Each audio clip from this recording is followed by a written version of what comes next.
Hello friends, welcome to my channel exploring economics. आज का हमारा टॉपिक ऑफ डिस्कशन है terms of trade in international trade.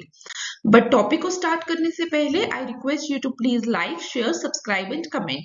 Your support is extremely important, so please subscribe my channel. देखिए, आज का जो हमारा टॉपिक है that is the terms of trade. तो टर्म्स ऑफ ट्रेड की जब भी हम बात करते हैं, let's see the definition of terms of trade. Terms of trade of a nation are defined as the ratio of the prices of its export commodity to the prices of its import commodity. देखिए, जब भी हमने last lecture भी पढ़ा that is the comparative advantage theory, तो वहां पे भी हम बात करते हैं टर्म्स ऑफ ट्रेड की। हम बोलते हैं कि जो भी हमें प्रोडक्शन और कंजप्शन गेन्स होंगे वो दो कंट्रीज के बीच में किस तरीके से डिस्ट्रीब्यूट होते हैं, that depends upon the terms of trade. तो वहां पे हम बात किसकी कर रहे हैं? We are talking about exports plus imports. हमने वहां पे इंडिया एंड द मलेशिया का केस पढ़ा। इंडिया क्या कर रहा था? इंडिया टेक्सटाइल का एक्सपोर्ट कर रहा था टू मलेशिया को, और मलेशिया उसको क्या इन रिटर्न दे रहा था? Malaysia is exporting rubber. तो हम इस तरीके से कह सकते हैं कि इंडिया का एक्सपोर्ट क्या होगा? एक्सपोर्ट हो गया टेक्सटाइल, और इंडिया के केस में इंपोर्ट क्या हुआ? रबर। तो हमने वहां पे देखा कि टेक्सटाइल और रबर, जब उसने टेक्सटाइल का एक्सपोर्ट किया तो इन रिटर्न कितने यूनिट्स ऑफ रबर किसको मिला? इंडिया को। तो उस बेसिस पे हमने कहा कि अगर ज्यादा रबर मिलेगा तो हम वहां पे बोल रहे थे कि टर्म्स ऑफ ट्रेड इंप्रूव हो रहा है, और अगर कम रबर मिल रहा था तो हमने कहा टर्म्स ऑफ ट्रेड जो है वो अनफेवरेबल है फॉर इंडिया। तो यही अब पूरा कॉन्सेप्ट हम डिटेल में डिस्कस करेंगे इस लेक्चर के अंदर। तो let's C, terms of trade of a nation are defined as the ratio of the prices of its export commodity to the prices of its import commodity. तो हमने क्या बोला? Export prices divided by import prices को अगर हम करें तो हमें क्या मिलने वाला है? हमें एक रेशो मिलेगी। उस रेशो को हम क्या बोलेंगे? हम टर्म्स ऑफ ट्रेड कहेंगे। अब जब टर्म्स ऑफ ट्रेड की बात की जाती है तो टर्म्स ऑफ ट्रेड की बहुत सारी टाइप्स है। Let's see, number first is the gross barter terms of trade, number second net barter terms of trade, number third is the income terms of trade, number four single factorial terms of trade, number fifth double factorial terms of trade, number 6 is the real cost terms of trade, and the last one is utility terms of trade. तो हम step by step सबको देखेंगे। तो let's सी, तो जो first type है that is the net barter terms of trade.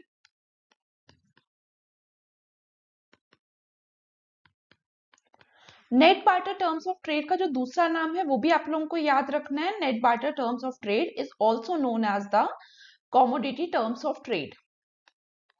तो यहाँ पे हम बोल क्या रहे हैं? Net barter terms of trade पे हम बोलते हैं कि export prices divided by import prices into 100। तो अगर आप लोगों ने डेफिनेशन पढ़ी होगी टर्म्स ऑफ ट्रेड की, तो वो जो डेफिनेशन है वो भी इसी चीज की बात करती है, that is also talking about the net barter terms of trade. वो डेफिनेशन बोल क्या रही थी? It is the ratio of the export prices and the import prices. तो हम लोगों ने डेफिनेशन पढ़ी, तो आप लोगों ने जहां पे भी डेफिनेशन नोट की है तो प्लीज उसको रीड करिए। तो यहाँ पे देखिए, जब भी हम एक्सपोर्ट प्राइसेस और इंपोर्ट प्राइसेस की बात करते हैं, लेकिन आपको याद क्या रखना है? आपको याद रखना है जब भी हम टर्म्स ऑफ ट्रेड को डिस्कस करेंगे, हम किसी बेस ईयर से उसको कंपेयर करेंगे। बेस ईयर का क्या मतलब हुआ? कोई भी नॉर्मल ईयर जिसको एक स्टैंडर्ड मेंटेन किया हुआ है। आपने बोला कि दिस इज द ईयर, यहाँ पे हमारा क्या था? हमने लिया सपोज, अगर हम 1971 की बात करें फॉर इंस्टांस, आपने बोला कि 1971 की अगर हम बात करें और 1972 की बात करें, हम इन दोनों ईयर्स में बात करना चाहते हैं कि यहाँ पे commodity terms of trade for some country क्या हुआ? इंप्रूव हुए या डिटेरियोरेट हुए? तो यहाँ पे हम क्या करेंगे? हम सबसे पहले एक ऐसे ईयर की बात करेंगे जहां पे हम बोलेंगे कि फ्लक्चुएशंस आर मिनिमम। तो लेट्स सी, हमने हमने देखा कि 1970 पे फ्लक्चुएशन मिनिमम थी, और इस ईयर को हम क्या बोलेंगे? We are considering this year that is the 1970 as a base year. तो हमने यहाँ पे बात क्या करनी है? Export prices divided by import prices into 100।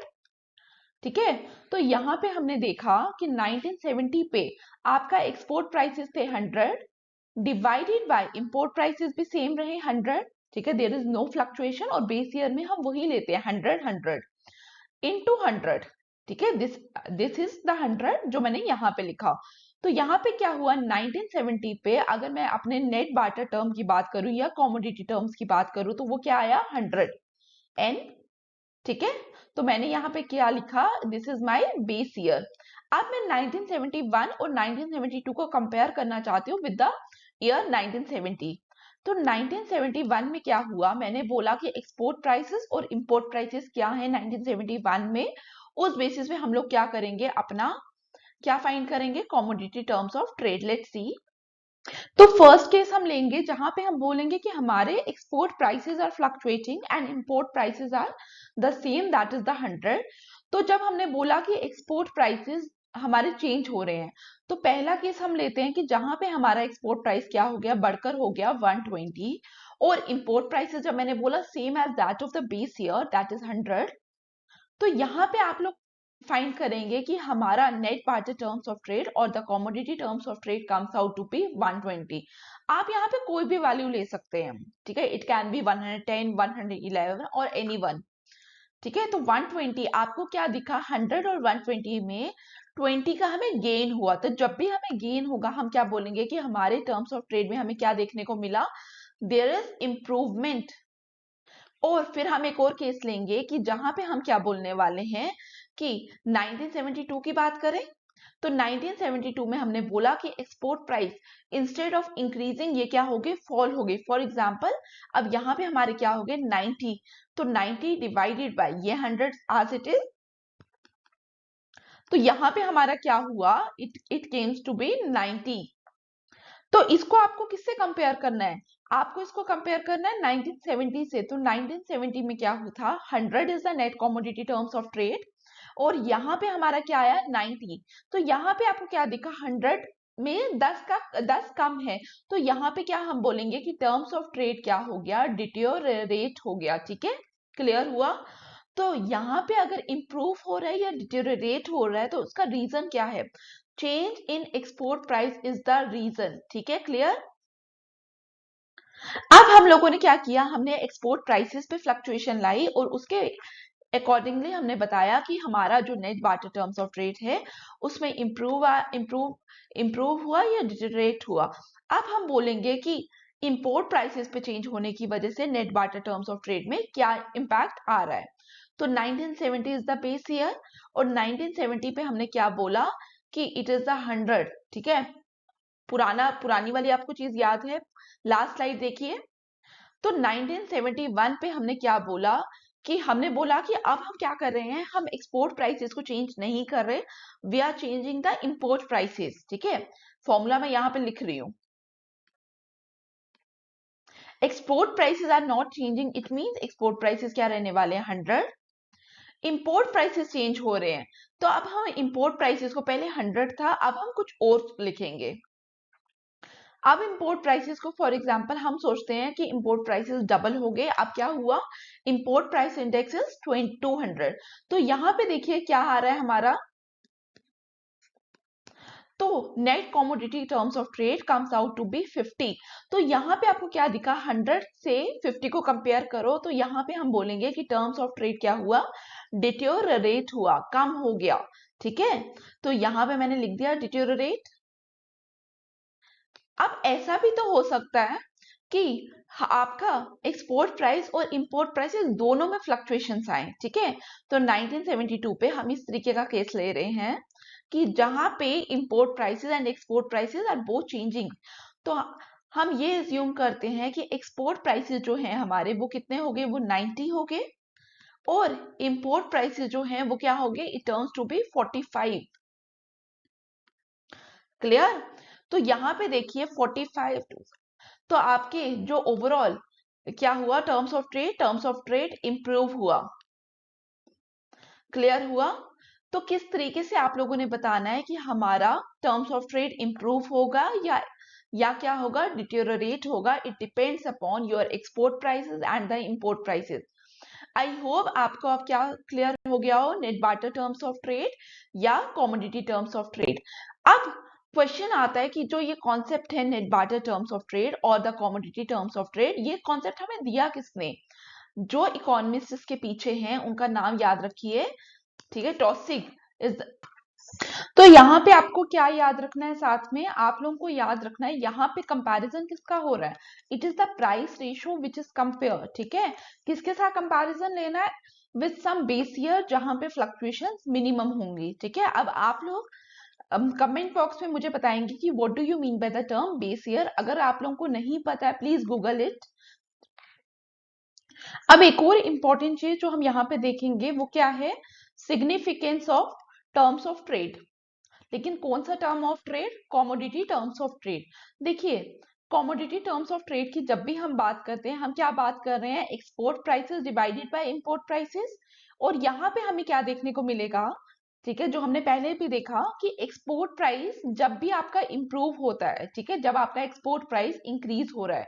For example India क्या कर रहा था, पहले मलेशिया को टेक्सटाइल एक्सपोर्ट कर रहा था, टेक्सटाइल एक्सपोर्ट करते समय वो क्या कर रहा था, 50 rupees a metre cloth sold कर रहा था। लेकिन अब क्या हुआ, अब फॉर एग्जाम्पल अब वो सेम टेक्सटाइल 1 मीटर का कितने में एक्सपोर्ट कर रहा है, 100 रुपी पर मीटर एक्सपोर्ट कर रहा है। तो हमने बोला कि एक्सपोर्ट प्राइसेस हमारा इंक्रीज हुआ।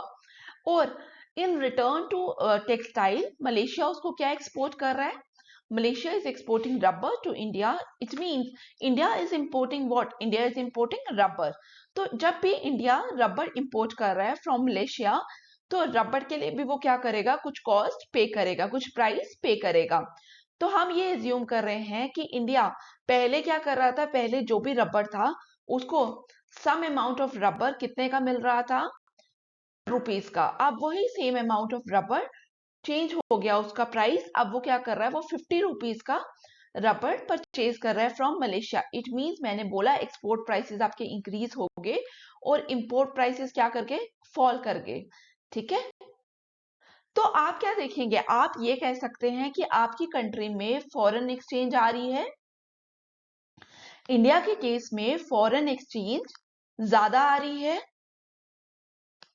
लेकिन इंडिया से, ठीक है, India to Malaysia foreign exchange क्या होगी, कम गई, क्योंकि कम प्राइस आप पे कर रहे हैं, बट आपको ज्यादा प्राइस मिल रहा है फॉर योर टेक्सटाइल। लेकिन ठीक है, तो कहने का मतलब क्या है, अगर आप इस तरीके से देखिए, आपकी कंट्री से ज्यादा पैसा नहीं जा रहा है, आपकी कंट्री से कम पैसा जा रहा है, लेकिन आपकी कंट्री पे ज्यादा पैसा जा रहा है।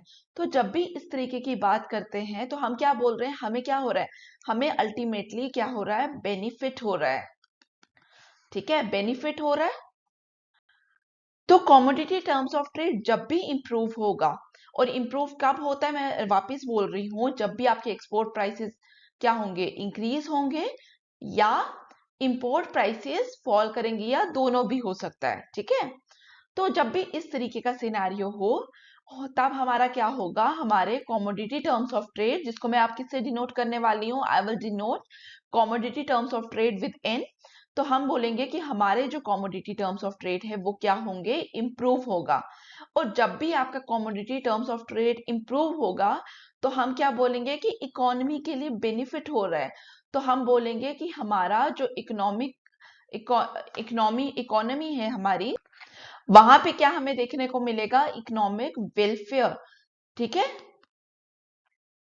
तो अब जो मैं आपको पॉइंट लिखवा रही हूं, तो please note down. There is a general belief that improvement in N is what? N is commodity terms of trade or net barter terms of trade would mean an improvement in the economic welfare of the country. ठीक है, आप लोगों ने लिख लिया। अब आप लोग मुझे क्या कमेंट सेक्शन पे बताएंगे what is the reason behind it. Reason से मतलब क्या है मेरा, कि एक्सपोर्ट प्राइस में क्या इंपैक्ट आना चाहिए और इंपोर्ट प्राइस किस तरीके से बिहेव करने चाहिए, ठीक है। बट यहाँ पे अब हेबरलर आए, एक इकोनॉमिस्ट है, उन्होंने बोला कि it is not the maximization of the commodity terms of trade, it is the optimisation.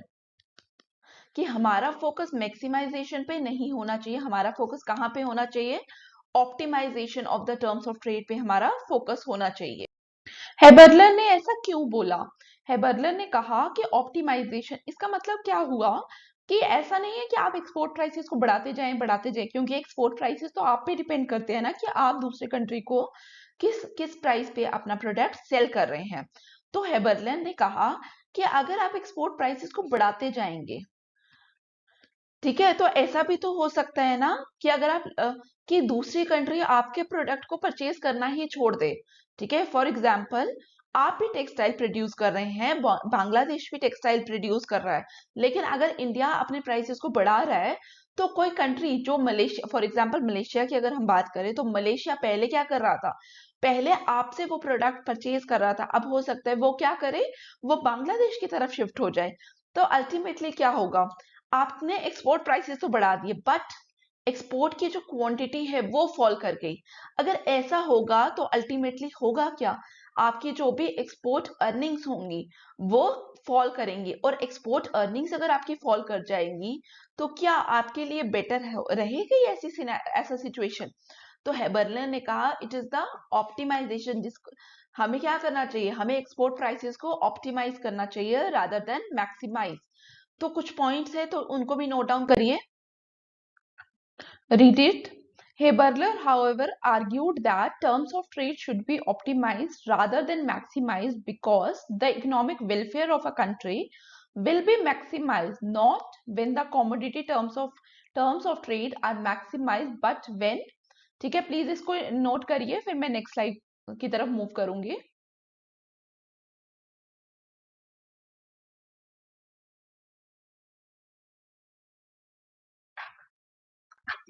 They are optimise, reason उन्होंने क्या बोला कि export earnings should increase. I hope आप लोगों ने यहां तक नोट कर लिया हो। देखिए, इस चीज को हम माइक्रो इकोनॉमिक्स के लॉ ऑफ डिमांड के साथ भी रिलेट कर सकते हैं, क्योंकि लॉ ऑफ डिमांड हमारा बोलता क्या है, लॉ ऑफ डिमांड हमेशा हमें बोलता है कि जब भी आपकी प्रोडक्ट का प्राइस फॉल करेगा तो क्या होगा, कॉमोडिटी हम क्या करेंगे, क्वांटिटी बड़ा इंक्रीज करेंगे परचेज करना, और जब भी आप प्राइसेस बढ़ाते हो तो कॉमोडिटी क्या होती है, क्वांटिटी ऑफ द प्रोडक्ट हम क्या करेंगे, कम परचेज करेंगे। तो हेबरलर का जो कॉन्सेप्ट है, कहीं ना कहीं हम ये बोल सकते हैं it depends upon the law of demand. यहां तक क्लियर हुआ।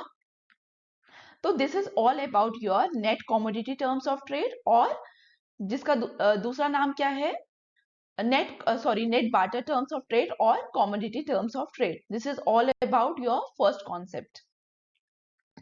अगर आपको यहाँ पे इस कॉन्सेप्ट को लेके कोई भी प्रॉब्लम है तो प्लीज उसको कमेंट सेक्शन पे मेंशन करिए। Before moving to the next concept, please subscribe my channel.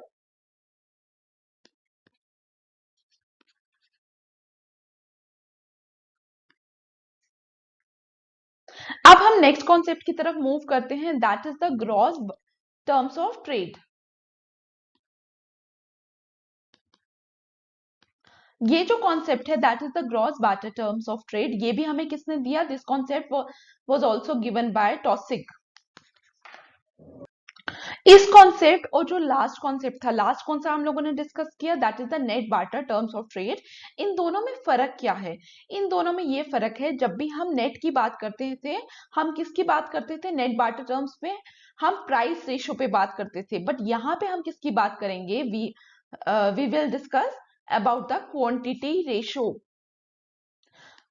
तो नेट पे हम क्या बोलते थे, नेट का फॉर्मूला आप लोगों को याद होगा, XP upon MP, that is the export price divided by import price. जब भी हम क्या करते थे, इस रेशियो को कंपेयर करते थे किससे, विद सम बेस ईयर, तो हमारे पास क्या आता था, net barter terms of trade. तो ग्रॉस बार्टर टर्म्स से हम ये नहीं करेंगे, यहाँ पे हम क्या करने वाले हैं, हम import quantity divided by export की क्वांटिटी की बात करेंगे।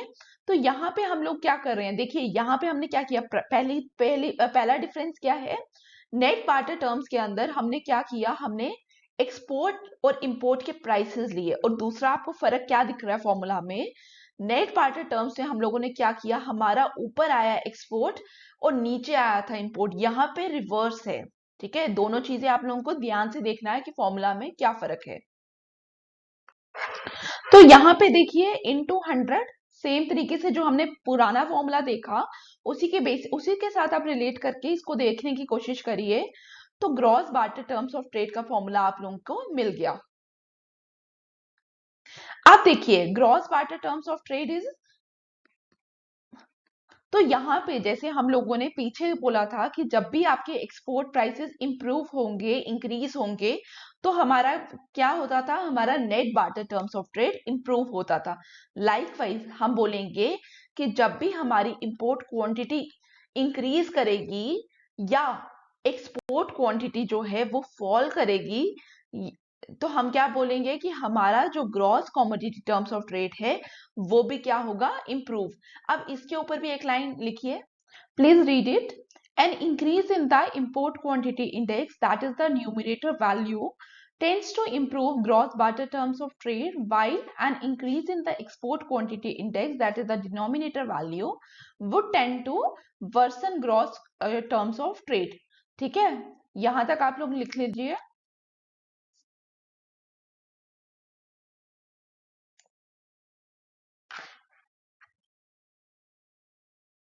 अब आप लोग क्या करेंगे, जैसे एग्जाम में जब भी आप क्वेश्चन लिखेंगे, तो जैसे हम लोगों ने क्या किया था, net barter terms of trade में कुछ एग्जांपल्स ली थी कि बेस ईयर ये है, फिर नेक्स्ट ईयर में इंप्रूवमेंट आ रहा है या डिटोरेशन आ रहा है, लाइकवाइज अब हम यहाँ पे भी वही चीजों को डिस्कस करेंगे। अब हम बोलेंगे कि 1970 इज आवर बेस ईयर, तो 1970 में हम क्या करेंगे, यहाँ पे क्या करना है आपको, वैल्यूज कैसी है, import quantity divided by export quantity into 100। तो यहाँ पे हम बोलेंगे कि हमारा 1970 जो हम लोगों ने एज्यूम किया कि this is our base year, वहां पे हमारी इंपोर्ट क्वांटिटी भी 100 है और एक्सपोर्ट क्वांटिटी भी हमारी 100 है, तो यहाँ पे हमारा क्या आ जाएगा, 100। तो this is our base year. जब भी आप एग्जाम में लिखिए तो प्लीज मेंशन कि आपका ये बेस ईयर है, तभी आप 100 एज्यूम कर रहे हैं। फिर हमने बोला कि next year that is the 1971, आपका जो क्या हो गया, इंपोर्ट क्वांटिटी क्या होगी आपकी, 90 होगी। फॉर एग्जाम्पल कुछ भी ले सकते हैं आप यहाँ पे, इनटू 100 डिवाइडेड बाय 100। तो 1971 में आपका क्या हुआ कि जो आपका gross barter terms of trade था वो क्या आया, इट कम्स टू बी 90। तो हमने देखा, जब हमने बेस ईयर के साथ कंपेयर किया, दैट इज 100 के साथ आपने कंपेयर किया, तो आपने उस समय बोला कि ये इट कम्स टू बी 90। तो यहाँ पे हम लोगों ने क्या बोला कि हमारे टर्म्स ऑफ ट्रेड में क्या आया, डिटोरेशन आया। क्लियर।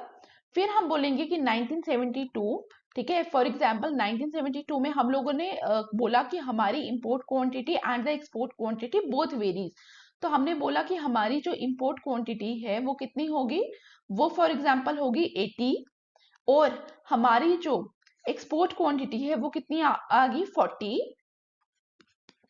और यहाँ पे हमने बोला कि हमारा जो ग्रॉस टर्म्स ऑफ ट्रेड है वो क्या आया, इट कम्स टू बी 200। तो हमने यहाँ पे क्या बोला, इट देयर इज इम्प्रूवमेंट।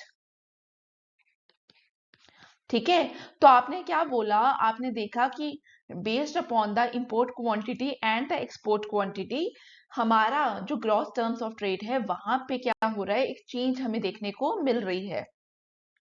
तो अभी तक हमने दो टर्म्स ऑफ ट्रेड की टाइप्स पढ़ ली। Number one is your net term of trade. Net terms of trade को क्या कहते हैं, नेट टर्म्स ऑफ ट्रेड को हम बोलते थे कॉमोडिटी टर्म्स ऑफ ट्रेड, और ग्रॉस टर्म्स ऑफ ट्रेड ये दोनों किसने दिया, दोनों हमें दिए टॉसिग ने।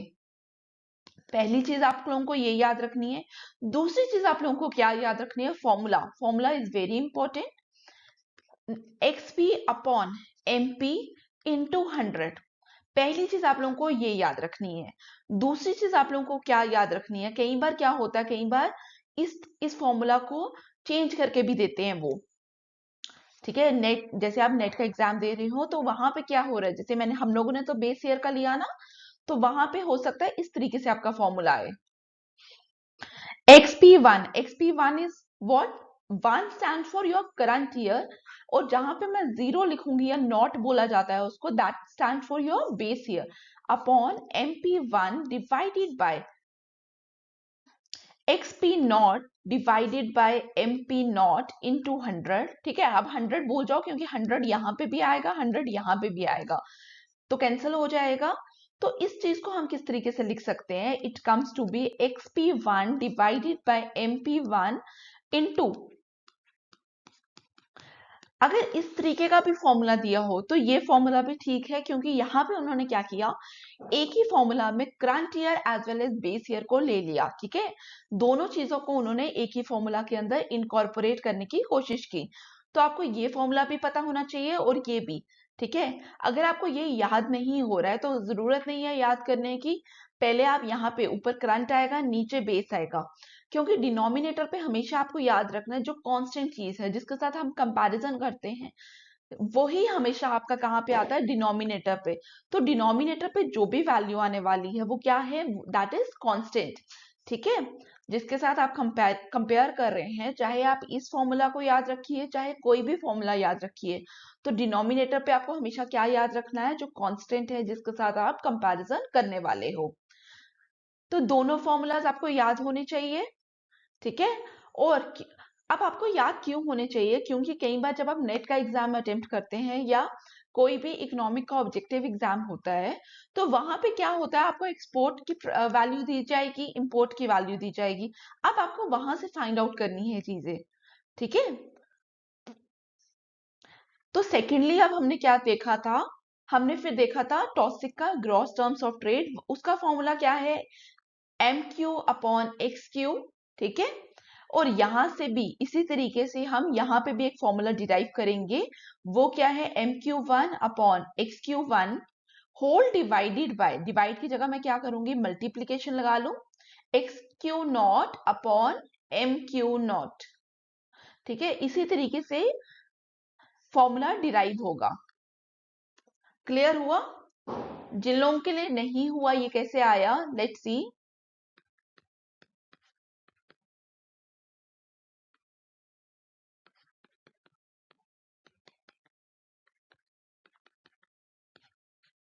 ठीक है, so this is the formula for gross terms of trade and this is the formula for net terms of trade.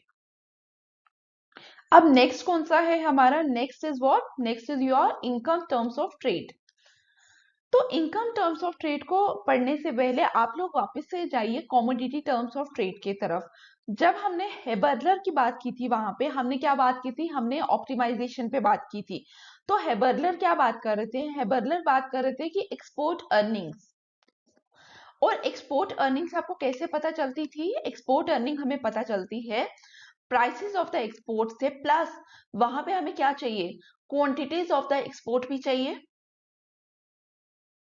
तो कहने का मतलब है हम लोगों को क्या पता होना चाहिए, हमें एक्सपोर्ट प्राइस के साथ साथ क्वांटिटी ऑफ एक्सपोर्ट भी पता चलना चाहिए।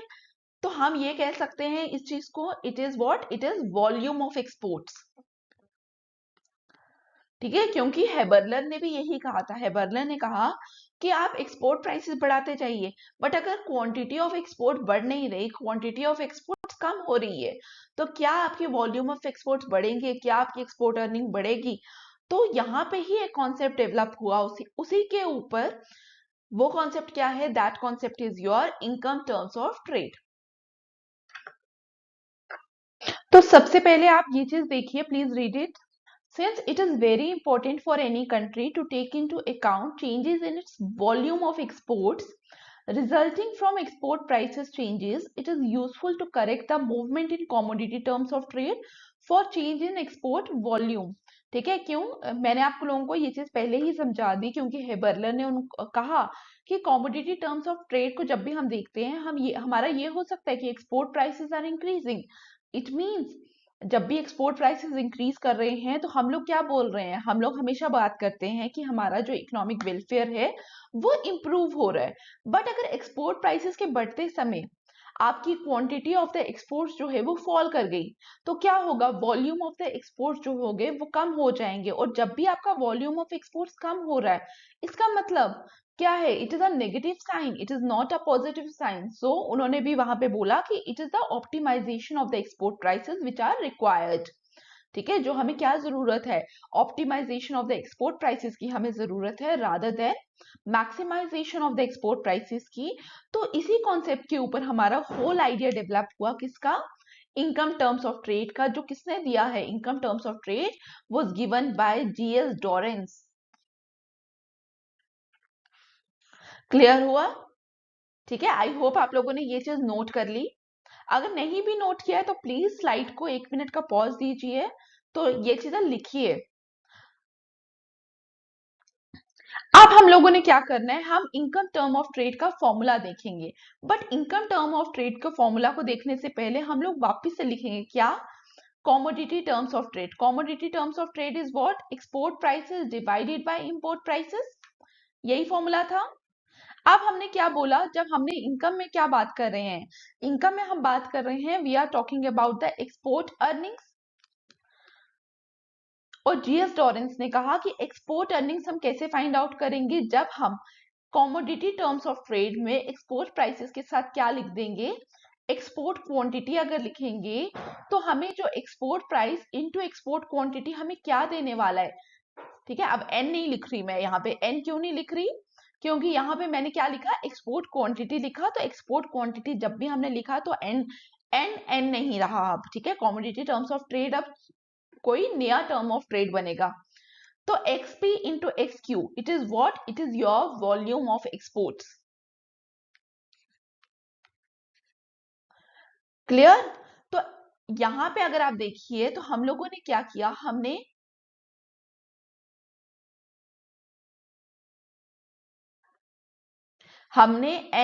N is what? Your N is XP upon MP into XQ किया। ठीक है, हमने कॉमोडिटी टर्म्स ऑफ ट्रेड में क्वांटिटी ऑफ एक्सपोर्ट्स को मल्टीप्लाई किया, तो हमारे पास एक न्यू टर्म्स ऑफ ट्रेड आया, जिसको हम क्या कहेंगे, that terms of trade is known as your income terms of trade. तो अब इसका फॉर्मूला क्या है, इसका फॉर्मूला हो गया N into x Q. Clear हुआ यहां तक फॉर्मूला? अगर किसी को इस फॉर्मूला में प्रॉब्लम है तो प्लीज कमेंट बॉक्स पे लिखिए। अब यहाँ पे भी हम एक एग्जाम्पल की तरह समझने की कोशिश करते हैं, जैसे हमने पहले किया, हमने 1970 को बेस ईयर लिया। अब यहाँ पे भी हम उसी तरीके से समझने की कोशिश करेंगे। बट यहाँ पे डिफरेंस क्या है, यहाँ पे जैसे हम कॉमोडिटी टर्म्स ऑफ ट्रेड को जब भी डिस्कस करते थे, हम वहां पे इंपोर्ट प्राइसेस को भी डिफर करते थे, हम चेंज करते थे। लेकिन यहाँ पे हम क्या करेंगे, हम इंपोर्ट प्राइसेस को कांस्टेंट ही लेंगे। द रीजन बीइंग, उसके पीछे का रीजन क्या है, रीजन है कि यहाँ पे हम लोगों को क्या देखना है, हमें वॉल्यूम ऑफ एक्सपोर्ट्स को देखना है। ठीक है, हमारा जो मेजर टारगेट है that is not your import prices, that is volume of export. तो यहाँ पे जो हम चेंज करने वाले हैं दैट इज एक्सपोर्ट प्राइसेस। ठीक है, तो 1970 पे हम लोगों ने क्या किया, 1970 हमने एज्यूम किया it is the base year. तो बेस ईयर, अब मुझे फॉर्मूला समझाने की आपको जरूरत नहीं होनी चाहिए।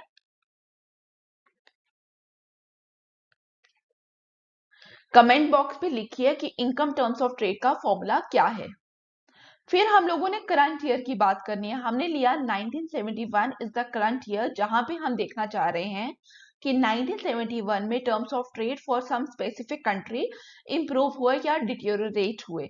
तो हमने देखा कि 1971 में आपके यहाँ पे क्या था, it is the export prices and it is the export quantity. ठीक है, तो हमने देखा कि 1971 में जो आपका एक्सपोर्ट प्राइसेस था वो फॉल कर गया, इट फॉल्स टू 90, और उसकी वजह से आपकी एक्सपोर्ट क्वांटिटी इंक्रीज हो गई। ठीक है, लॉ ऑफ डिमांड याद करिए, डिवाइडेड बाय, मैंने आपको पहले ही बताया कि हम इंपोर्ट क्वांटिटी को चेंज नहीं करने वाले। ठीक है, अब इन दोनों को मल्टीप्लाई करिए, इनको जब हम मल्टीप्लाई करेंगे तो हमारा आंसर क्या आने वाला है, इट इज 108। तो यहाँ पे कंपेयर करिए 100 और 108 को, तो यहाँ पे आपको दिखेगा कि टर्म्स ऑफ ट्रेड इंप्रूव हुए। क्लियर? बट आप यहाँ पे इस चीज को ध्यान से देखिए। ठीक है, यहाँ पे अगर देखिए 90 commodity terms of trade, N is what, XP upon MP. ठीक है, this is your commodity terms of trade. Commodity terms of trade देखिए,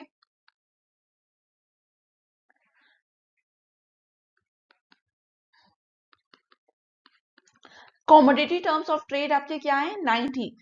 तो यहाँ पे आपको 1971 पे क्या देखने को मिलेगा कि commodity terms of trade fall करके या डिटीरियोरेट हो गए, लेकिन हमें क्या देखने को मिला, हमें देखने को मिला जो आपका इनकम टर्म्स ऑफ ट्रेड है वहां पे एक इम्प्रूवमेंट देखने को मिली। तो आपको देखने को मिला कि हमारा एक्सपोर्ट प्राइसेस तो फॉल किया, दोनों केसेस में फॉल किया, लेकिन जब हमारा एक्सपोर्ट प्राइसेस फॉल किया तो हम क्या बोल रहे हैं कि हमारे कॉमोडिटी टर्म्स ऑफ ट्रेड और net barter terms of trade fall कर गए। But like at the same time हमने क्या देखा, हमारे income terms of trade improve हुआ। ठीक है, पहली चीज आप लोगों को ये स्लाइड इंपॉर्टेंट है, ये लिख लीजिए। आई होप आप लोगों ने नोट कर लिया है। अब हम 1972 न्यू ईयर की बात करेंगे। अब 1972 में भी हम क्या करेंगे, हम कॉमोडिटी टर्म्स ऑफ ट्रेड और इनकम टर्म्स ऑफ ट्रेड को देखने की कोशिश करेंगे। तो वहां पे हम देखेंगे कि एक्सपोर्ट प्राइसेस हम लोग बोल रहे हैं फर्दर फॉल करके। जब फॉल किया हमने क्या बोला, हम सॉरी इस समय हम फॉल का केस नहीं करेंगे, हमने लास्टली फॉल का केस किया। अब हमने बोला कि हमारे एक्सपोर्ट प्राइसेस रादर हाउ क्या हो गए, इंक्रीज हो गए। तो हमने बोला कि हमारे एक्सपोर्ट प्राइसेस इंक्रीज होके कितने हो गए, 110 हो गए एक्सपोर्ट प्राइस। लेकिन यहाँ पे जब आपके एक्सपोर्ट प्राइसेस इंक्रीज कर रहे हैं तो हम लोग एज्यूम कर रहे हैं कि जो आपकी एक्सपोर्ट क्वांटिटी है वो फॉल कर रही है। लेट से वो 100 की जगह कितनी होगी, इट फॉल्स टू 80। ठीक है, फर्दर लॉ ऑफ डिमांड को दिमाग में रखिए। तो डिवाइडेड बाय इंपोर्ट की क्वांटिटी, इंपोर्ट प्राइसेस को तो हम चेंज नहीं कर रहे। ठीक है, पहले ही मैंने आपको रीजन बता दिया। तो it comes out to be 88। तो आपको यहाँ पे क्या देखने को मिला, एक डिटोरेशन देखने को मिली। तो यहाँ पे देखिए, अब आप लोग मुझे कमेंट बॉक्स में बताइए कि कॉमोडिटी टर्म्स ऑफ ट्रेड और इनकम टर्म्स ऑफ ट्रेड किस तरीके से वेरी किए। तो अगर आप कॉमोडिटी टर्म्स ऑफ ट्रेड या net barter terms of trade की बात करें तो एन में आपको क्या देखने को मिला, एक्सपोर्ट प्राइसेस इंक्रीज किए। ठीक है, एक्सपोर्ट प्राइसेस इंक्रीज करते थे तो हमारा net barter terms of trade क्या होता था, इट इंक्रीजेस, इट इम्प्रूव्स। ठीक है, तो हमने बोला कि हमारा net barter terms of trade improve किया। लेकिन जब हमने इनकम टर्म्स ऑफ ट्रेड को देखा तो हमने क्या बोला, वहां पे हमारा क्या आया, एक फॉल डाउन आया, एक डिटेरियोरेशन आया।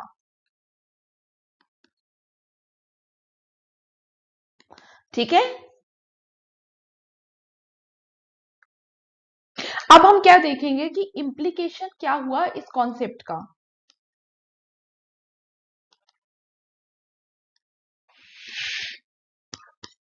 ठीक है, तो इनकम टर्म्स ऑफ ट्रेड जब भी हम बात कर रहे हैं, हम क्या बात कर रहे हैं, हम बात कर रहे हैं वॉल्यूम ऑफ एक्सपोर्ट्स की, हम बात कर रहे हैं एक्सपोर्ट अर्निंग की।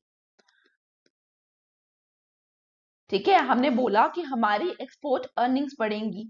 एक्सपोर्ट अर्निंग बढ़ने का मतलब क्या है, अगर आपसे मैं लेमैन लैंग्वेज में पूछूं तो एक्सपोर्ट अर्निंग बढ़ रही है, इसका मतलब क्या है, आपके हाथ में ज्यादा इनकम आ रही है, आपकी इनकम बढ़ रही है। Income of what, income of country is increasing. तो जब भी कंट्री की इनकम इंक्रीज करेगी तो हम बोलेंगे कंट्री की परचेजिंग पावर इंक्रीज की।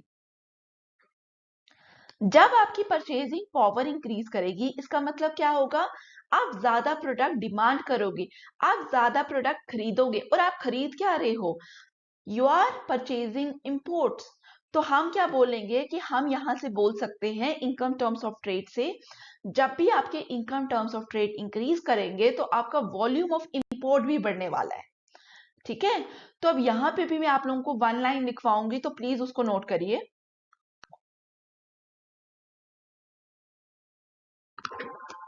A rise in income terms of trade only indicates that the country can obtain a larger volume of imports from the sale of its exports.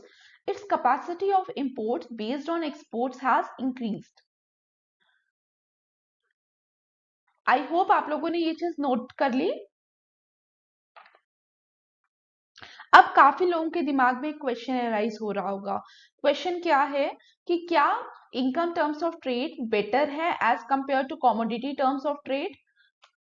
और अगर better है तो क्या हमें इनकम टर्म्स ऑफ ट्रेड की sorry commodity terms of trade की जगह income terms of trade को यूज करना चाहिए या नहीं करना चाहिए। ठीक है, और क्या ये भी हमें वेलफेयर गेन्स की तरफ लेकर जाते हैं या नहीं लेकर जाते, क्योंकि कॉमोडिटी टर्म्स ऑफ ट्रेड पे तो हमने बोला था क्लियरली कि इट इंडिकेट्स इकोनॉमिक वेलफेयर, ये हमें बताते हैं कि it is an indicator of economic welfare of a nation. तो let's see the whole question. तो जो आपका फर्स्ट पार्ट का आंसर है वो आपको यहाँ पे मिलेगा। A, a change in the income terms of trade index cannot be interpreted as a measure of the gain from trade। ठीक है, पहले तो आपको ये याद रखना है। ठीक है, as a measure of the gain from trade or an indicator of welfare, it should be used simply as a measure of the quantity of imports bought by exports। ठीक है, पहले तो आप लोगों को ये चीज याद रखनी है। अब इसके पीछे का ओवरऑल रीजन क्या है वो देखते हैं। और जो हमारा क्वेश्चन भी था कि क्या इनकम टर्म्स ऑफ ट्रेड की जगह हमें कॉमोडिटी टर्म्स ऑफ ट्रेड को यूज करना चाहिए, क्या कॉमोडिटी टर्म्स ऑफ ट्रेड को हमें कंप्लीटली रिप्लेस कर देना चाहिए, या ये एक एडिशनल मेजर है जो हम उसके साथ यूज कर सकते हैं। Let's see that. उसके लिए हम क्या करेंगे, हम वापिस से 19 हम वापिस से क्या करेंगे, हम वापिस से 3 इयर्स लेंगे। ठीक है, 1970, 71, 72, 70 को हम बेस ईयर लेंगे जैसे हम पहले कर रहे थे। तो बेस ईयर हमने क्या लिया, 1970। तो मैंने आपको क्या बताया था कि हम लोग बेस ईयर में क्या करते हैं, 100 ले रहे हैं, एक्सपोर्ट प्राइस को भी, एक्सपोर्ट क्वांटिटी को भी, डिवाइडेड बाय क्या था, इंपोर्ट प्राइस। ठीक है, तो it comes to be 100। 100 is what, base year. अब हम 2 और साल लेंगे, 1971 एंड 1972, और इन दोनों में क्या बताएंगे, इन दोनों में बताएंगे कि हमारे यहाँ पे क्या हो रहा है, हमारे income terms of trade improve हो रहे हैं, और इंप्रूव भी कैसे हो रहे हैं, बाय द सेम अमाउंट। ठीक है, तो 1971 पे हम क्या करेंगे, हम लोग एज्यूम कर रहे हैं कि हमारे एक्सपोर्ट प्राइसेस क्या कर रहे हैं, इट फॉल्स टू 90, और हमारी जो एक्सपोर्ट क्वांटिटी है it rises to 120 divided by 100, it comes out to be 108। जब आप इसको मल्टीप्लाई करोगे तो आप देखोगे कि यहाँ पे क्या आ रहा है, हमारे पास 108 आ रहा है। तो यहाँ पे हम बोलेंगे कि हमारे इनकम टर्म्स ऑफ ट्रेड में हमें क्या देखने को मिलेगा, इंप्रूवमेंट। ठीक है, और 1972 में हमारे पास क्या है, हम बोलेंगे कि हमारी जो एक्सपोर्ट प्राइस है, ठीक है, first one is what, export price, export quantity, import price. Export price हम बोलेंगे कि एक्सपोर्ट प्राइसेस हमारे क्या हो रहे हैं, बढ़ रहे हैं। मैं क्या कर रही हूँ, सिंपली जो यहाँ पे मैंने वैल्यू ली थी एक्सपोर्ट क्वांटिटी की, अब मैं यहाँ पे प्राइस पे लिखूंगी, और जो मैंने प्राइस पे ली है वो मैं क्वांटिटी पे लिखूंगी। आप वैल्यू कोई भी ले सकते हैं, बट हम क्या दिखा रहे हैं, हम दिखा रहे हैं कि सेम लेवल ऑफ इंप्रूवमेंट आ रहा है। तो it turns out to be 108, फिर भी हमने क्या बोला, इंप्रूवमेंट है। ठीक है, यहां तक। अब मैं यही स्लाइड नेक्स्ट अगले में लिख रही हूं और फिर हम इंटरप्रेट करेंगे।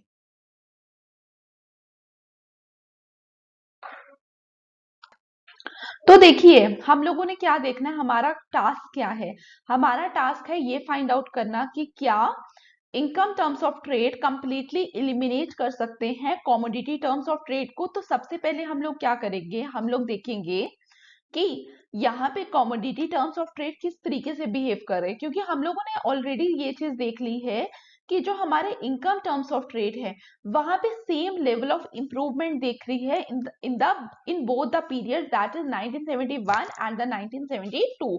तो वहां तो हमें दोनों में क्या दिखा, सेम लेवल ऑफ इंप्रूवमेंट देखने को मिला।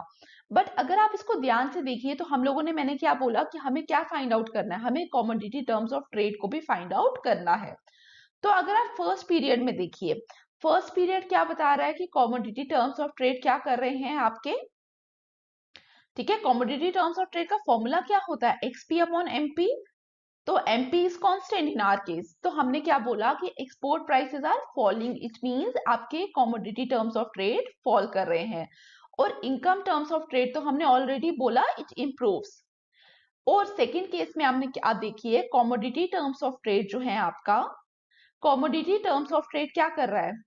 XP is rising. Export prices जब भी हमारे इंक्रीज करते हैं तो हम क्या बोलते हैं कि हमारे कॉमोडिटी टर्म्स ऑफ ट्रेड क्या कर रहे हैं, इट इंक्रीज। तो हमने क्या देखा कि कॉमोडिटी टर्म्स ऑफ ट्रेड यहाँ पे फॉल किया, income terms of trade increase किया, commodity terms of trade increase किया और इनकम टर्म ऑफ ट्रेड भी इंक्रीज किया। अब मुझे बताइए, अगर हम दोनों को ध्यान से देखें तो दोनों में इनकम टर्म्स ऑफ ट्रेड क्या है, 108 108। तो आप मुझे बताइए कि दोनों में से कौन सा केस आप लोग देखेंगे कि हाँ इस साल में हमारी कंट्री के लिए जो ये साल है ये बेटर रहा है इन टर्म्स ऑफ ट्रेड। ठीक है, तो आपका आंसर क्या होना चाहिए, कमेंट बॉक्स पे लिखिए। काफी लोगों को लगेगा कि 1971 बेटर होना चाहिए और काफी लोगों को लगेगा 1972 बेटर होना चाहिए, बट इसका एग्जैक्ट आंसर क्या है, इसका एग्जैक्ट आंसर है 1972। अब 1 मिनट का पॉज लीजिए और आप लोग फाइंड आउट करने की कोशिश करिए कि why 1972 is better in this case, क्योंकि 1972 में भी 108 हमें इनकम टर्म्स ऑफ ट्रेड देखने को मिला और 1972 में भी हमें 108 इनकम टर्म्स ऑफ ट्रेड देखने को मिला, but why I am saying कि 1972 इज बेटर।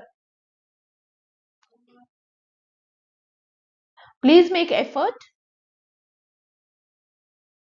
और जिन लोगों को समझ आ रहा है तो प्लीज कमेंट बॉक्स पे मेंशन करिए। Your feedback is really important. ठीक है, अब मैं आप लोगों को ये चीज समझाती हूँ। मैंने आपको बोला कि 1972 इज बेटर। अगर आप दोनों में देखिए, हम लोग क्या कर रहे हैं, हम एक्सपोर्ट अर्निंग की बात कर रहे हैं। ठीक है, अब मैं सिर्फ न्यूमिनेटर ले रही हूँ।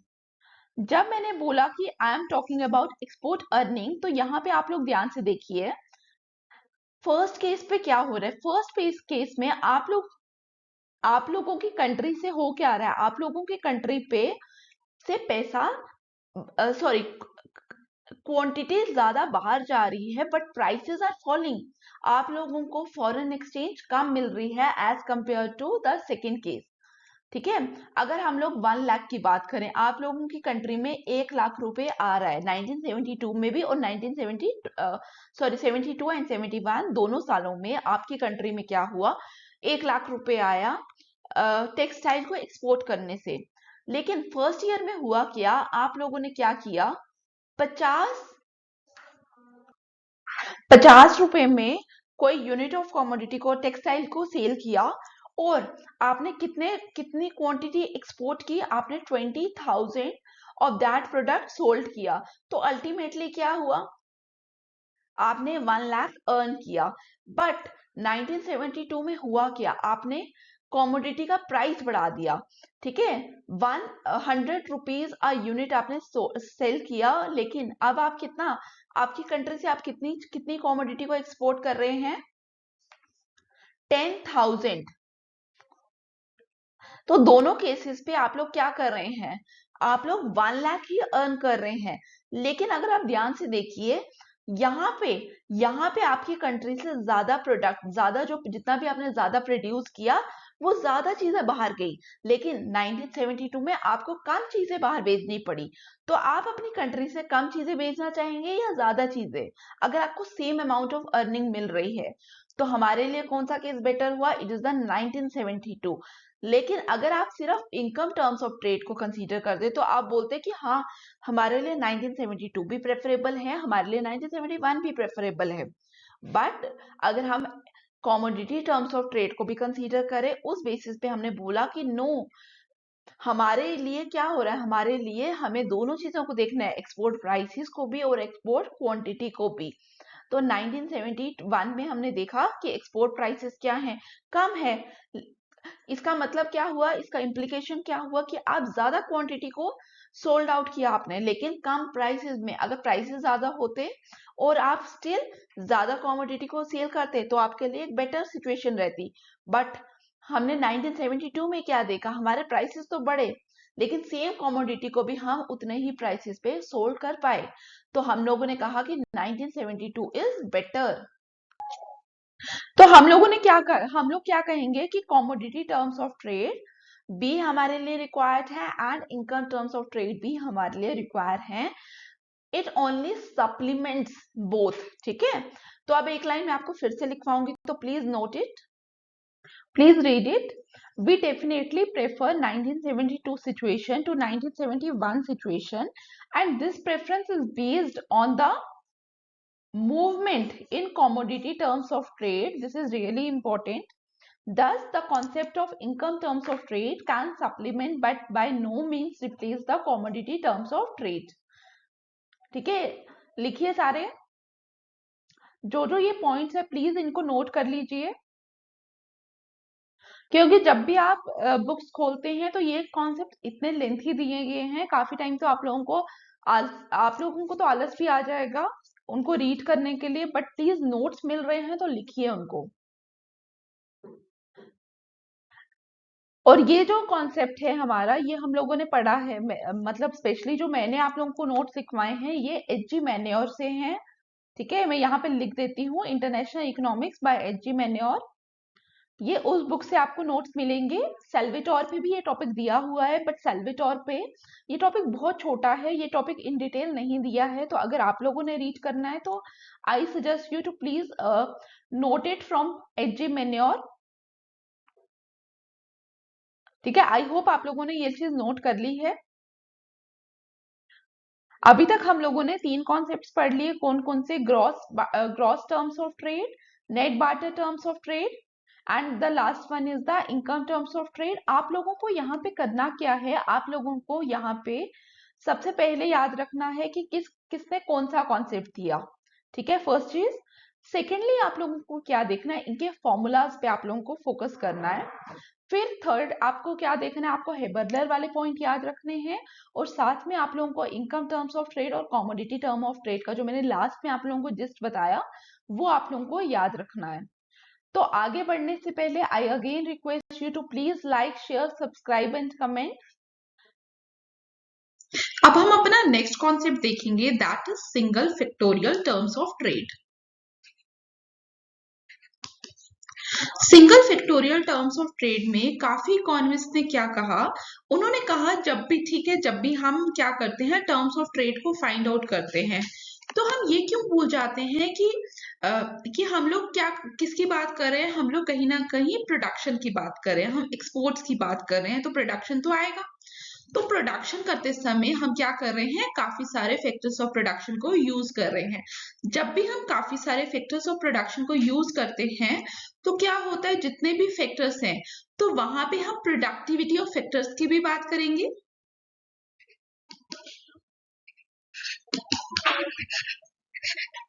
प्रोडक्टिविटी ऑफ फैक्टर्स की जब भी हम बात करते हैं, हमारा मतलब क्या है इस बात से कि फॉर एग्जांपल अगर हमने लेबर की बात की, पहले हो सकता है हमारी लेबर को प्रॉपर ट्रेनिंग नहीं है, बट हमारी लेबर जैसे ही कोई नया एडवांस कोर्स करके आ रही है तो कहीं ना कहीं हम ये बोलेंगे कि उसकी लेबर की productivity of the labour has been increased. Likewise पहले हमारे पास क्या था, पहले अगर हम लैपटॉप की बात करें, हम पुराने सॉफ्टवेयर यूज कर रहे थे. जैसे ही हमारी विंडो अपडेट होती है तो कहीं ना कहीं हमने क्या बोला, हमारे लैपटॉप की प्रोडक्टिविटी इंक्रीज की. इसका मतलब क्या हुआ, हमारी मशीन, हमारे कैपिटल की प्रोडक्टिविटी इंक्रीज की. तो आपको समझ आया कि लेबर की प्रोडक्टिविटी इनहैंस हो सकती है टाइम के साथ. आपकी लाइकवाइज क्या हो सकती है, आपकी मशीन्स की प्रोडक्टिविटी इंक्रीज हो रही है. जब भी आपकी प्रोडक्टिविटी इंक्रीज होगी तो मैं इसको ये कह सकती हूँ, cost of the production will fall down. ठीक है, आप इसको इस तरीके से समझिए, जैसे अगर हमने लेबर की बात की, पहले लेबर क्या करता था आपका, पहले लेबर आपका 4 पेन प्रोड्यूस करता था अ डे. अब वही लेबर, ठीक है, क्योंकि उसके पास न्यू टेक्निक सीखी उसने, अब उसके पास क्या है, उसके पास नई नॉलेज है, नई स्किल्स है, तो न्यू स्किल सेट के साथ वो क्या करेगा, हो सकता है वो 4 की जगह 5 पेन यूज कर रहा है.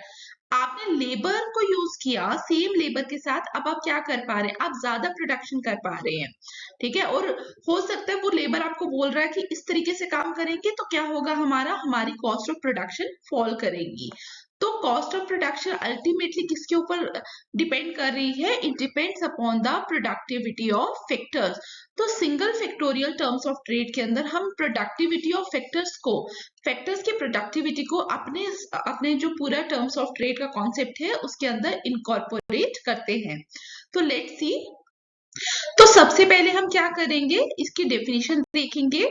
और वहां से ही आई होप आपको ये कॉन्सेप्ट क्लियर हो जाएगा. Let's see the definition. Please read it.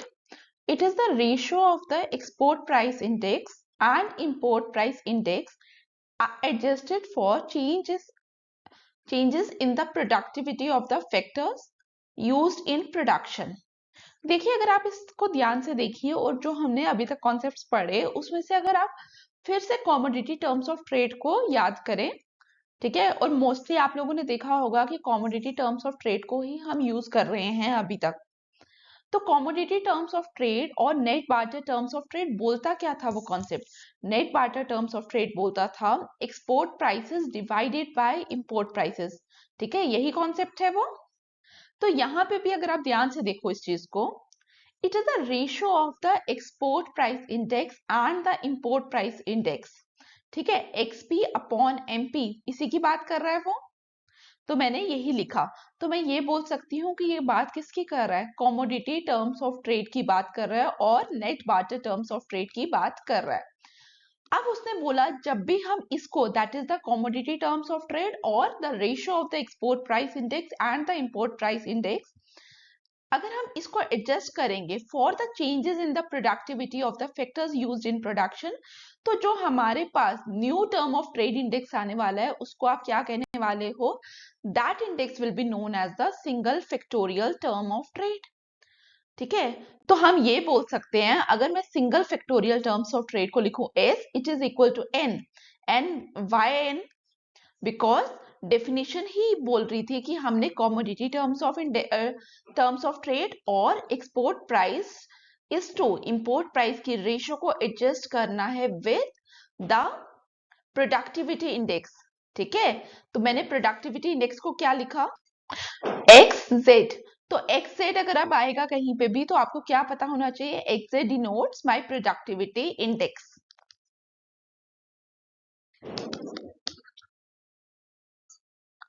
ठीक है, S is what? S is your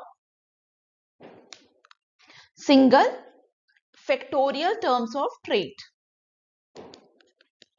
and n is what? N is commodity terms of trade. अब आप लोग मुझे कमेंट बॉक्स में बताइए कि कॉमोडिटी टर्म्स ऑफ ट्रेड का दूसरा नाम क्या है, और साथ ही आप लोग बताएंगे कि कॉमोडिटी टर्म्स ऑफ ट्रेड किसने दिए. अब देखिए, एक और चीज जो आपको single factorial terms of trade में याद रखनी है कि this concept was given by Jacob Viner. एक इकोनॉमिस्ट हुए हैं जैकब वीनर, जिनके द्वारा हमें क्या दिया गया? कॉमोडिटी टर्म्स ऑफ ट्रेड का कॉन्सेप्ट दिया गया.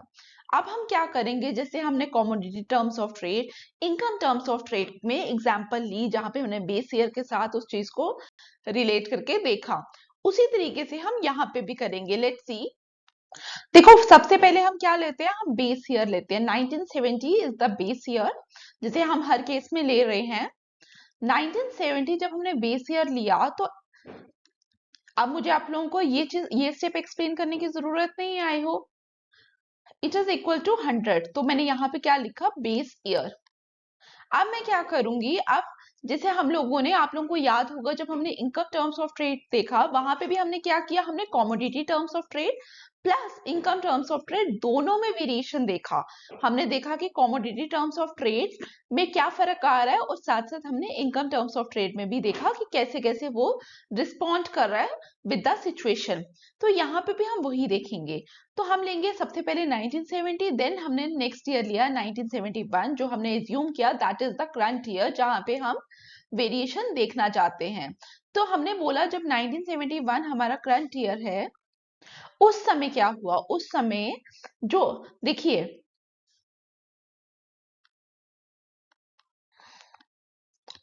उस समय क्या हुआ? हमारे एक्सपोर्ट प्राइसेस फॉल कर गए. देखिए, जब हमारे एक्सपोर्ट प्राइसेस फॉल कर लिए तो मैंने लिखा कि my export prices are changing from 100 to 90. ठीक है, a fall in the export prices हमें देखने को मिला, और हम ये एज्यूम कर रहे हैं कि बाकी चीजें कांस्टेंट रह रही है. तो 1971 के टाइम हमारा single factorial terms of trade क्या आ रहा है? It comes to be 90. तो 100 और 90 के बीच में आपको कितना डिफरेंस दिख रहा है?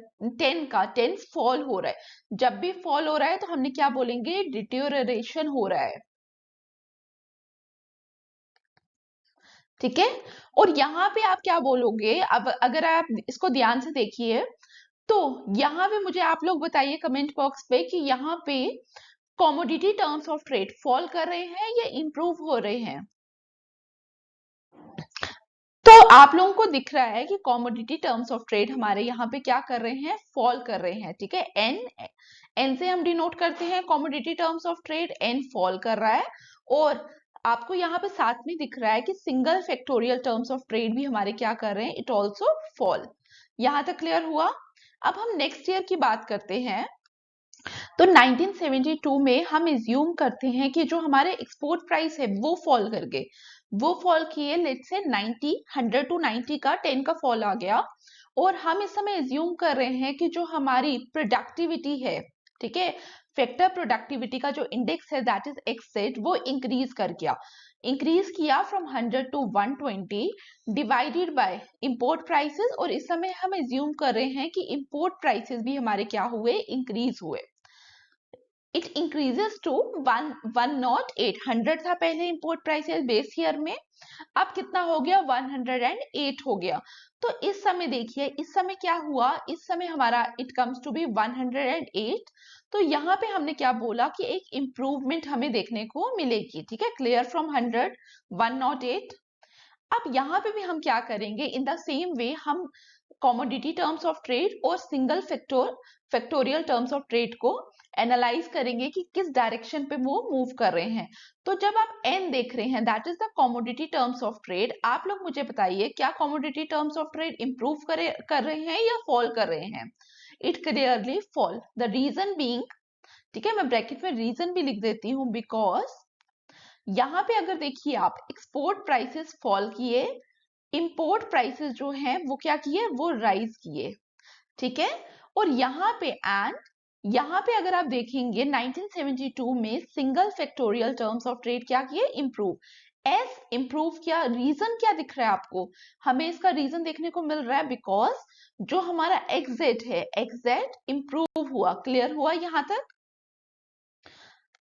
अब हम एक और पीरियड में देखेंगे, अब ये भी तो हो सकता है डिटेरियोरेट हुआ, इंप्रूव हुआ, कांस्टेंट भी तो रह सकता है। Let's see the case of जहां पे कांस्टेंट रह रही हैं चीजें। तो हम ये देख रहे हैं कि 1973 में अगर एक्सपोर्ट प्राइसेस फॉल कर गए from 100 to 80, import prices remain the same that is the 100, और जो आपका प्रोडक्टिविटी इंडेक्स है वो क्या हो गया, इट इंक्रीजेस फ्रॉम 100 टू 125। तो इस समय हमारे पास जो आंसर आ रहा है इट इज 100। तो हमने बोला देयर इज नो चेंज। अब यहाँ पे भी हम सेम वे में क्या करेंगे, हम net barter terms of trade और एस को एनालाइज करेंगे। जब हम net barter terms of trade देख रहे हैं तो हमने बोला इट फॉल्स, ठीक है, इट डिटेरियोरेट्स। और हम जब एस को देख रहे हैं, एस में हमने क्या बोला, नो चेंज। ठीक है, डेल्टा डिनोट्स चेंज। तो यहाँ पे इसका रीजन आप लोग मुझे बताइए, एक्सपोर्ट प्राइसेस फॉल, और इसका रीजन आप लोग मुझे बताइए क्या हो सकता है। एक एक्सपोर्ट प्राइस फॉल किया एंड दूसरा एक्सेट इंक्रीज किया। ठीक है, यहां तक क्लियर हुआ। अब देखिए, अब क्वेश्चन आता है कि ये चीजें हमें सिग्निफाई क्या करती हैं। यहाँ पे मैं आप लोगों के लिए तीनों टाइम फ्रेम लिखूंगी जहां पे हमारा इंप्रूव हुआ, डिटेरियोरेट हुआ एंड देन कांस्टेंट रहा। 1971 में क्या हुआ, इट डिटेरियोरेट्स। 1972 में क्या हुआ, इट इंप्रूव। एंड 73 में क्या हुआ, नो चेंज और कांस्टेंट, जो भी आप कहना चाहें। और साथ में हम एक और फैक्टर को लेंगे दैट इज एक्सेट। तो फर्स्ट केस में 1971 में क्या हुआ, एक्सेट, उसमें कोई भी चेंज नहीं आया। ठीक है, does not change, but export prices पे फॉल आ गया। ठीक है, 1972 पे एक्सपोर्ट प्राइसेस पे फॉल आया, और 1972 में बताइए एक्सेट पे क्या इंपैक्ट आया था, एक्सेट इंप्रूव हुआ था, 100 टू 120 हुआ। और लाइकवाइज हम 1973 में अपनी अपनी नोटबुक्स में देखिए, एक्सिट इंप्रूव हुआ था और एक्सपी फॉल हुआ था। तो तीनों में आपको क्या देखने को मिल रहा है? अगर सिमिलैरिटी देखो तो आपको देखने को मिल रहा है कि हमारा हमारा जो एक्सपोर्ट प्राइस है, ठीक है, वो क्या हो रहा है? It falls in all the cases. Export prices fall कर रहा है। डिफरेंस कहाँ देखने को मिल रहा है हमें? एक्सपोर्ट प्रोडक्टिविटी में दिख रहा है, फैक्टर प्रोडक्टिविटी में दिख रहा है हमें डिफरेंस। फर्स्ट केस में there is no change, but second and the third case में इंक्रीमेंट आ रहा है, ठीक है, इंक्रीज हो रहा है। तो हम लोग किसकी बात कर रहे हैं? हम लोग बात कर रहे हैं सिग्निफिकेंस की। देखिए, जब भी हमारी एक्सपोर्ट यहाँ पे फर्स्ट केस में डिटेरियोरेट हो रहा है, ठीक है, सेकेंड केस और थर्ड केस, सबसे पहले I am talking about the third case. Third case अगर आप 1973 का देखिए तो 1973 में हुआ क्या, ठीक है, तीनों चीजों को ध्यान से देखिए। तो यहाँ पे देखिए मैंने वापस से वही चीजें लिखी हैं। तो 1973 में हो क्या रहा है एक्चुअली? 1973 के पीरियड में अगर आप ध्यान से देखो तो commodity terms of trade fall करके, इसका मतलब आप लोगों के लिए जो एक्सपोर्टिंग कंट्री है उसके लिए क्या है? इस साल के जो टर्म्स ऑफ ट्रेड है वो वर्सन हो रहे हैं according to the commodity terms of trade. But single factorial terms of trade का कॉन्सेप्ट क्या बोलता है? ये हमें बोलता है कि ठीक है, यहाँ पे आपके commodity terms of trade worsen हो रहे हैं, बट आपकी कंट्री में एक्चुअल में हुआ क्या? फैक्टर प्रोडक्टिविटी इंप्रूव हुई। फैक्टर प्रोडक्टिविटी इंप्रूव होने की वजह से हुआ क्या? यहाँ पे आपका कॉस्ट ऑफ प्रोडक्शन फॉल कर गया।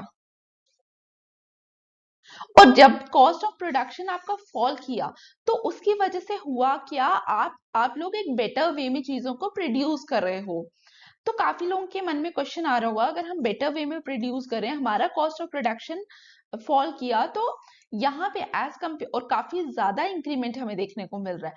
तो as compare to base year हमारा यहाँ पे टर्म्स ऑफ ट्रेड तो इंप्रूव होने चाहिए, ठीक है। तो यहाँ पे हुआ क्या है? देखिए यहाँ पे एक हुआ शॉक एब्सॉर्ब हुआ इकोनॉमी के द्वारा, ठीक है, क्योंकि कॉमोडिटी टर्म्स ऑफ ट्रेड में हमें एक फॉल देखने को मिला, लेकिन रियल सेंस में हुआ क्या? नंबर वन, इकोनॉमी ने आपकी शॉक एब्सॉर्ब कर लिया। फिर इसके अलावा दूसरी चीज जो हुई वो क्या हुई कि जो भी आप लोगों को प्रोडक्टिविटी गेन्स हुए वो दूसरी कंट्री को importing, it goes to the importing country. अब आप लोग कहेंगे कि प्रोडक्शन तो हमारी कंट्री में हो रहा है, तो कैसे पॉसिबल है कि किसी और कंट्री को के पास ये जितने भी हमें टर्म्स ऑफ ट्रेड गेन हो रहे हैं ये हमें छोड़कर किसी और कंट्री को मिल रहे हैं? It is not possible. काफी लोगों के मन में क्वेश्चन आ रहा होगा। तो इसका आंसर क्या है? It goes to the importing country in the form of price fall, ठीक है, in the form of price fall. ये किसको चले गए? इंपोर्टिंग कंट्री के पास। क्लियर? तो अब यहाँ पे भी एक लाइन है जो आप लोगों ने नोट डाउन करनी है, तो please note it, please read it. It means that the country has taken pains to improve its productive efficiency and to cut down production cost। इसमें हम वही बात कर रहे हैं फिर से कि फैक्टर प्रोडक्टिविटी जो है वो इंक्रीज हुई है and these productivity gains have been transferred to the foreign country. Country के पास खुद से नहीं रहे, किसके पास ट्रांसफर हो गए? फॉरेन कंट्री के पास, जिसको आप एक्सपोर्ट कर रहे हो इन the form of lower prices, जो मैंने आपको पहले ही बताया, ठीक है, क्लियर हुआ? अब हम देखेंगे कि इसका इम्पैक्ट क्या है। इम्पैक्ट की जब भी हम बात करते हैं, देखिए आप लोगों को पता है वर्ल्ड लेवल के अंदर क्या है? There are global inequalities. जब भी हम वर्ल्ड लेवल पे बात करते हैं तो ग्लोबल इनइक्वालिटीज पे बात की जाती है। तो देखिए दो कंट्रीज की अगर हम बात करें, रिच एंड द पुअर। अब आपको ये समझ आ रहा होगा कहीं ना कहीं, जब भी ये economic gains rich country to the poor country के पे ट्रांसफर होंगे, कहने का मतलब है कि जब हमारी एक्सपोर्टिंग कंट्री जो है वो रिच कंट्री होगी, तब किसको बेनिफिट होने वाला है? It is the poor country, और it will result in the reduction of economic inequalities in the world. But काफी लोगों के दिमाग में ये क्वेश्चन भी आ रहा होगा कि अगर ऐसा ही होता है, ट्रेड तो हम सब कर रहे हैं, ठीक है, और फैक्टर प्रोडक्टिविटी जो है that is better in the developed countries as compare to the developing country, तो क्यों ऐसा नहीं हो रहा है कि ग्लोबल इनइक्वालिटीज कम हो रही है? Rather it is increasing. तो इस यहाँ पे भी जो बात आती है, हम सबको पता है कि वर्ल्ड लेवल के अंदर जो रिच कंट्रीज है वो ज्यादा से ज्यादा क्या प्रोड्यूस करती हैं, they are the producers of manufactured goods, ठीक है। तो मैन्युफैक्चर्ड गुड्स के केस में होता क्या है, जो ये फैक्टर प्रोडक्टिविटी है वो विद इन द कंट्री ही रह जाती है, ठीक है, वो कहाँ पे रहेगी, विद इन द कंट्री। तो अब यहाँ पे rather than than fall in the prices of the exported goods होगा क्या, यहाँ पे क्या होगा, यहाँ पे जो वो फैक्टर प्रोडक्टिविटी है वो कहाँ पे जाएगी, वो in the forms of high salaries जाने वाली है, प्रॉफिट रिटेंशन की तरह पे रहने वाली है विद इन द कंट्री, ठीक है। यहाँ पे प्राइस फॉल नहीं होगा, और प्राइस अगर फॉल नहीं हो रहा तो क्या, आप मुझे बताइए, इंपोर्टिंग कंट्री को फायदा होगा, पुअर कंट्री को फायदा होगा, तो आंसर इज एब्सोल्यूट नो। यहाँ पे जब भी हमारे इस केस में टर्म्स ऑफ ट्रेड इंप्रूव हो रहे हैं, तो इंप्रूव हो रहे हैं और वहां पे हो क्या रहा है, जो हमने सेकंड केस पढ़ा था जहां पे हम बोल रहे थे कि टर्म्स ऑफ ट्रेड इंप्रूव हुए, ठीक। तो यहाँ पे जितनी भी हमारी फैक्टर प्रोडक्टिविटी है उसकी वजह से एक्सपोर्ट प्राइसेस फॉल अगर करेंगे भी तो ठीक है, क्योंकि तीनों केसेस पे हमारे एक्सपोर्ट प्राइसेस फॉल किए थे, बट उतना ज्यादा नहीं फॉल करेंगे जितने उसको करना चाहिए, ठीक है। अल्टीमेटली उसकी वजह से हो रहा क्या है, high salaries and high profit, ठीक है। और इस कहने मैं बोल क्या रही हूँ इसीलिए आपको कि वापस से कि वो जितने भी हमें गेन्स मिल रहे हैं वो कहाँ पे है, वो that is not meant for the importing country, that is not meant for the poor nation, that is for the nation itself, that belongs to the nation itself, that is the exporting nation, clear। अब दूसरी चीज आप लोगों को क्या देखनी है, जब हम पुअर कंट्रीज की बात करते हैं या मिडिल मिडिल इनकम इकोनॉमीज की बात करते हैं, they are mainly agricultural economies. और एग्रीकल्चरल इकोनॉमीज में क्या होता है, एग्रीकल्चरल इकोनॉमीज में हमेशा क्या होता है कि फैक्टर जो गुड्स के प्राइसेस है वो फॉल कर जाते हैं, और जब भी गुड्स के प्राइसेस फॉल करते हैं that will also only benefit the importing country. और यहाँ पे मेजरली एग्रीकल्चर प्रोडक्ट हमारा जा रहा है बाहर, तो बाहर वालों को बेनिफिट मिल रहा है रादर देन अस। तो हमारे यहाँ पे जितनी भी लोअर इनकम इकोनॉमीज है उनको तो बेनिफिट मिल ही नहीं रहा, दैट इज वाई हम बोलते हैं कि ग्लोबल इनइक्वालिटीज जो है वो कम नहीं हो रही according to the concept of single factorial terms of trade. तो अब हमने कहीं ना कहीं, अब जो ये लास्ट में मैंने आपको समझाया यही भी आपको क्लियर हो जाना चाहिए कि क्यों जो हमारे इंप्रूव में क्या किसको बेनिफिट हो रहा है, फॉल में किसको बेनिफिट हो रहा है, ठीक है। अभी तक जो भी हमने कॉन्सेप्ट पढ़े दीज आर एक्सट्रीमली इंपॉर्टेंट, अगर आपको एग्जाम में क्वेश्चन आता भी है तो मेजरली यही कॉन्सेप्ट्स कवर होंगे। अब हमारे तीन और कॉन्सेप्ट्स बचे हैं that are not so important, तो मैं आप लोगों को वो इन ब्रीफ ही बताने वाली हूँ। नंबर जो जो अब हमारे लीस्ट इंपॉर्टेंट कॉन्सेप्ट्स हैं जिनको आपको ज्यादा फोकस करने की जरूरत नहीं है, बट हाँ एक बार गो थ्रू कर लेना चाहिए, क्योंकि कभी पता नहीं होता कि ऑब्जेक्टिव कौन सेट कर रहा है तो कहीं गलती से आ जाए। तो नेक्स्ट कॉन्सेप्ट जो है हमारा that is the double factorial terms of trade. अब यहाँ पे हमने सिंगल में क्या बात की थी, सिंगल में हमने बात की थी n इंटू एक्स, ठीक है, दिस इज द सिंगल। जब हम यहाँ पे क्या करेंगे, यहाँ पे हम इंपोर्ट फैक्टर प्रोडक्टिविटी को भी इंक्लूड करेंगे, दैट विल वो कौन सा कॉन्सेप्ट हमारा बनने वाला है, double factorial terms of trade. तो यहाँ पे मैं क्या करूंगी, डिवाइड कर लूंगी इसको mz से, ठीक है। तो अब ये क्या बन जाएगा, it now it becomes double factorial terms of trade, ठीक है। ये फॉर्मूला आपको याद रखना है, ये इंपॉर्टेंट क्यों नहीं है आप लोगों को मैं बता दूं, क्योंकि देखिए हम लोग अपने एक्सपोर्ट प्रोडक्टिविटी से हमें क्या बेनिफिट हो रहा है, कितनी इंक्रीज हो रही है ये हम बता सकते हैं, लेकिन इंपोर्ट प्रोडक्टिविटी मतलब जो हम दूसरी कंट्री से, फॉर एग्जाम्पल इंडिया अगर मलेशिया से रबर परचेज कर रहा है तो रबर कौन बना रहा है, मलेशिया बना रहा है। वहां पे उसके फैक्टर्स प्रोडक्टिविटी क्या है वो किसको पता है, वो मलेशिया को पता है, वो हमारे पास डेटा नहीं है, वो हम फाइंड आउट नहीं कर सकते। दैट्स वाई ये जो कॉन्सेप्ट है ये हमारे लिए बहुत टफ है फाइंड करना, ये हमारे लिए आसान नहीं है। तो इसको हम इस तरीके से भी लिख सकते हैं S अपॉन mz, ठीक है, यहां तक क्लियर हुआ। आपको इसमें यही याद रखना है। फिर जो नेक्स्ट है that is the real cost, real cost terms of trade. Real cost terms of trade क्या कहता है कि जब भी हम एक्सपोर्ट करते हैं गुड्स, एक्सपोर्ट करते समय होता क्या है, हम कहीं ना कहीं डोमेस्टिक गुड्स को कम प्रोड्यूस कर रहे हैं, तो हमें क्या है, हमें कुछ ना कुछ कॉस्ट पड़ रही है in terms of production as well as consumption. तो यहाँ पे हम उसकी बात करते हैं। तो इसका भी आप लोग फॉर्मूला याद रखिए, real cost R is equal to, यहाँ पे भी हम क्या करेंगे, single factorial terms of trade को लेंगे, that is N into X Z. यहाँ पे जैसे हमने एम जेड को सब सॉरी डिवाइड किया था एम जेड से, अब यहाँ पे हम किससे करने वाले हैं, एक्स आर। एक्स आर हमारा क्या है, रियल कॉस्ट इंडेक्स है। क्लियर। अब हमारा एक लास्ट इंडेक्स बचा है, that is the utility,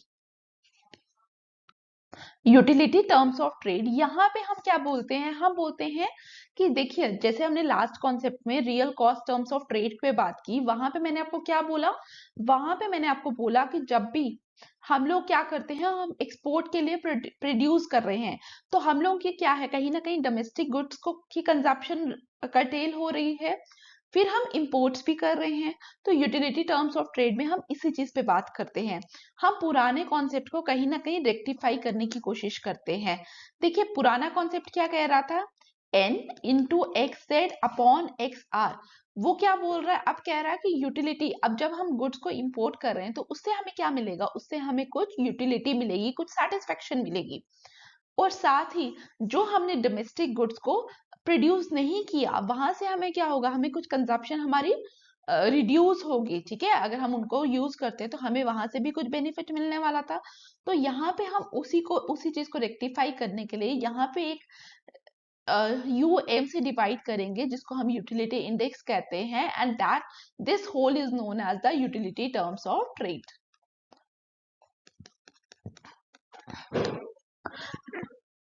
I hope आज का लेक्चर आप लोगों को वैल्यूएबल लगा हो। अगर आज का लेक्चर आप लोगों को वैल्यूएबल लगा है तो please like share subscribe and comment. और आज का लेक्चर मैं यहीं पे खत्म करती हूँ। और इस लेक्चर के साथ आप लोगों को जो चीजें पता होनी चाहिए, जो बुक इसके लिए रेफर करनी है, दैट इज एच.जी. मैन्योर। ठीक है, ट्राई, आप लोगों को, काफी लोगों को सेल्वेटोर का रेफरेंस मिलता है, तो लेकिन इस ये जो कॉन्सेप्ट है टर्म्स ऑफ ट्रेड, ये जो बहुत इलेबोरेटेड वे में दिया हुआ है, इट इज इन मैन्योर, तो प्लीज रेफर दिस बुक। ठीक है, again I request you to please like share subscribe and comment. Thank you for watching and keep subscribing.